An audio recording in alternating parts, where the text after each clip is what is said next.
Hello everyone, today we will show you the facial acquisition system. It will be one step of the identity recognition facility. It contains three parts: simple facial acquisition, distance measurements, and the speech aids. We use a monocular camera to replace the range sensor.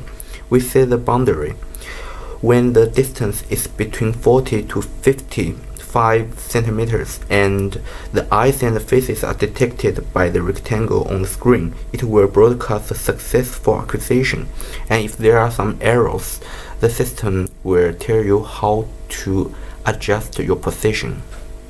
Here we go. Please step closer.